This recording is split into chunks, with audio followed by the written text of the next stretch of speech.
So if you didn't see the other day, Cooper Flag won Rookie of the Year over Con Knipple. It was a very close race. Obviously, Monkey had Con, and I had Cooper Flag.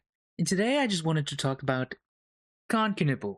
And if you didn't know, Con Knipple led the league in three-pointers made this season, along with his teammate, LaMelo Ball.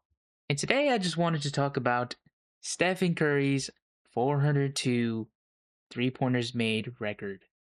Now, I know we already talked about this in one of our episodes, but I really wanted to look at this and how crazy this feat is, and that it will never be broken.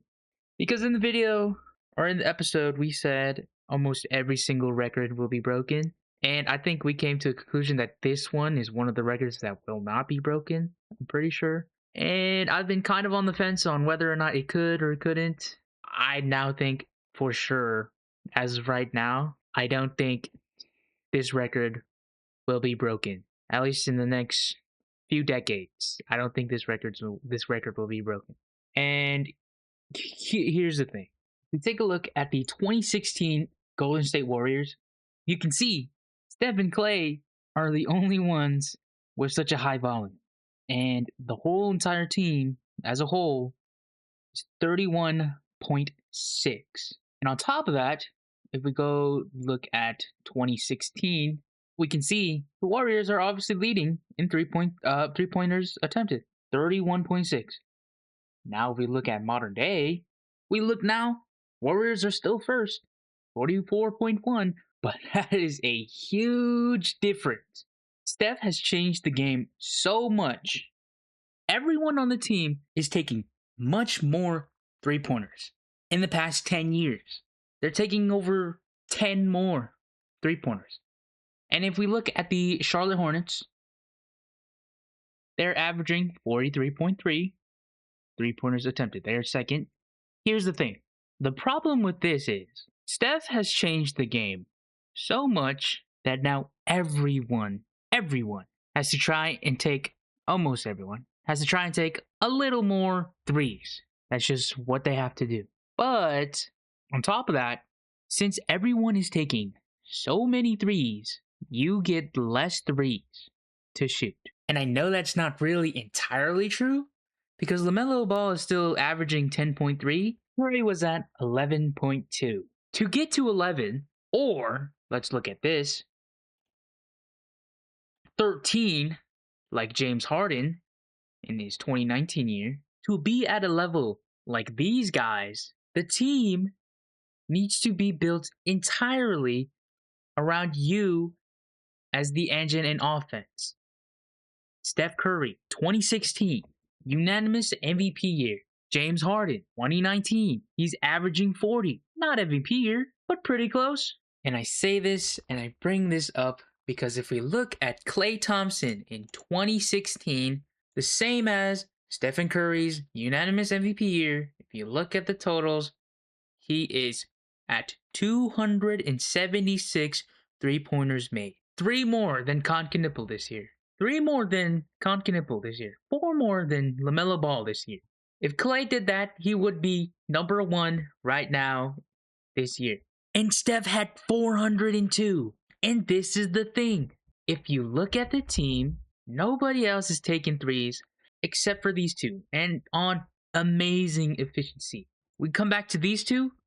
Con, great efficiency. It's exactly the same as Klay. LaMelo, good average efficiency, but not record-breaking efficiency. So let's look here. Let's look at Steph's stats in 2016. We're just going to go basically exactly on this. What does a player need to beat this record? 11.2 three-pointers attempted on 45% from 3. And 79 games played. Well, let's look. Look at 2025. Steph, 11.2, 39.7%. Not good enough. And only 70 games played. Look at 2024. Steph again.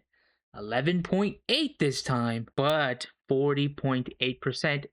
On top of that, only 74 games played. Move on to 2023. Damian Lillard, 11.3 threes attempted, but on 37%, 0.1 from 3, and only 58 games played. We move on to 2022. We look, Stephen Curry, again, 11.7, but only on 38% from 3, and only 64 games played. We move on to the next one, 2021. Stephen Curry, 12.7 this time on 42.1, on 42.1% from 3, but only 63 games played. Let's look at the totals on this. He made 337. Now let's move on to the next one. 2020, James Harden with 12.4, but 35.5% from 3 in 68 games. We move on to the next one. 2019, James Harden with 13.2, but only on 36.8% from 3 in 78 games played.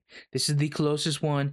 This is second. This is like 370 something threes. This is the closest one. And this is why I'm bringing this up. The hardest part about this record is, one, you need to be the first option. So let's go back to the Charlotte Hornets. We are saying that as of right now, the closest one, someone who could beat it, is Con Knipple. Could. Not saying that he will, but I don't know. Not even a maybe. Not even might. Just could, I guess. The problem is, he's got to get to that first option step. I don't know if he will. He probably could. He's still a rookie. We don't know. The next thing is, the team itself needs to be built exactly either like 2019 Rockets or 2016 Warriors.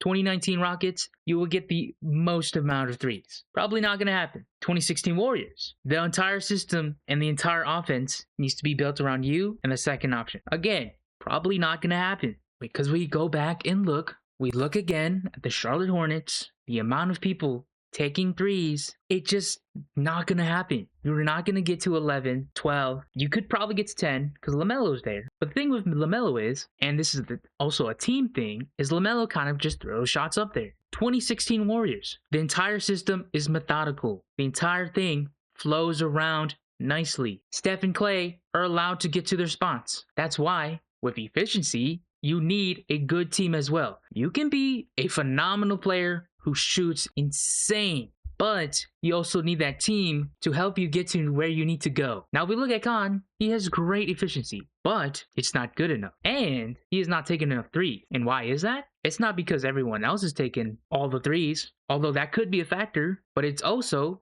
because of the selection of where the shot goes. The reason why his efficiency is so high is, one, yes, he's a great shooter, but also it's where the team decides to throw that shot up. And when it's with Con, it's a good look. But with LaMelo, he kind of just throws them up there. And if we look at Stephen Curry and the 2016 Warriors, the team is built entirely off of them. Steph and Clay. And Steph will always get the ball. Now, I know I'm repeating myself, but this is really it. This is it. And also, the amount of games played. Now, you don't need 79, but if you don't play 79, or let's round to 80, if you don't play 80, you either need to take more shots or get even better efficiency, which is just not going to happen. It's just not going to happen. Your efficiency could get a little better, but you have to be better than 45%. You have to be better than that if you want to play less than 80 games, which is likely not going to happen. Or you shoot more threes, which again, I've been over, is likely not going to happen. And so you gotta play almost every single game. 80,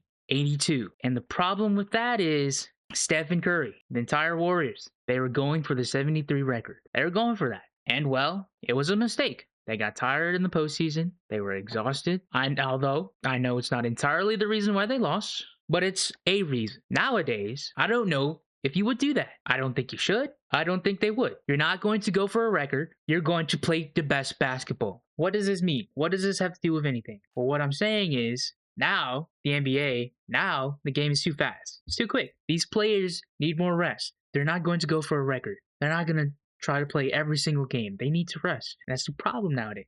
They're not going to go for one more game. They're not going to try a little harder. They're just going to try to win. And if they can't, then that's okay. They're not going to try even harder and harder to win, making them more exhausted. So in turn, the player could play less games. The player could make less threes. And in turn, playing less games, that will result in less threes made. So what can we conclude here? To beat Steph's record, you need insane efficiency. And that comes with you as a person, but also your team. And on top of that, you've got to play a lot of games, almost every single one, if you want to get close to beating that record. And then third, you've got to get more threes. And that's just probably not going to happen in this day and age. The reason Steph gets so many threes still is because he's Stephen Curry. We know what he does. And while you could argue if Khan gets a lot better, this is his rookie year, maybe he'll get to that spot of Steph Curry where he can take 11 or 12 or even 13 threes a game. But again, I don't think that's going to happen. For that to happen and for it to be on good efficiency, the team needs to be built entirely around that and helping him get threes, helping him get to his spot, but also need to draw defenders away from him as well with another threat. And could it happen? Could. It could. But then again, they also have to play around 80 games. And I think that is the biggest problem. Me and Moki have been over this over and over again. The 82 games might be too much. It might be too much nowadays in this modern day of basketball. It's too much. It's way too much. It's too hard. And if they lower the amount of games you have to play, then absolutely no one will beat the record. But let's go off of, we'll keep the 82 games. I still don't think anyone will beat it. Getting to that 80 range is so hard. And so when I look at this record, this 402 record, I think of Wilt and his records. His numbers are inflated. All of his stats are just through the roof because he did everything. Now, I'm not saying Steph inflated his stats. These are two different things, but similar. With Wilt, his records were insane. The numbers were crazy, but they had to drop down. Why? Because he had to play with his teammates. He had to give them the ball. He had to let them do the work as well. And then they started winning. But with Steph, they still won, but it's now that everyone else now wants to shoot threes. They need to shoot threes. That's what they have to do. And with that, it kind of dilutes the high volume of threes. Not entirely, but it can, as we see with Steph still doing it. But I think this is what the problem is with the record. Even like if we look at Wilt's 100, you will get close, but you will not get to there. The closest to Wilt is Bam with 83 points. 17 points away. 17 points. Someone could do it, but they're not going to. Now, I know this is different from the threes, but again, point still stands. They've gotten close. It's gotten really close, but it's just not going to happen. It's not going to happen. At least, as of right now, I don't think anybody will beat the record in like a decade. Maybe 2, maybe even 3. I don't know. It's just one of those records that I just don't think will ever be broken, honestly. Now, if we look at something like this, I know it's not perfect. This is kind of what I'm talking about. It's just shoots up and then it hits the peak. Everything is up there. Everything is good. Now it's plateauing. It's going down a little and nothing will peak that high ever again. That's just kind of my thoughts on records like these. You can even throw in Wilt like this. If you look at this graph, I know it's not exactly the same. The plateau is way different. It goes down a lot more. But all I'm trying to say is the high ranges of threes now, the higher volumes at the end of seasons, they could be like 380, maybe even 390 if it could be close. 380, 370, 360, 350. But nothing will ever get to that 400 range. But then nothing will ever be below like 270 or 260. Nothing will ever be below that. That's kind of what I'm getting at.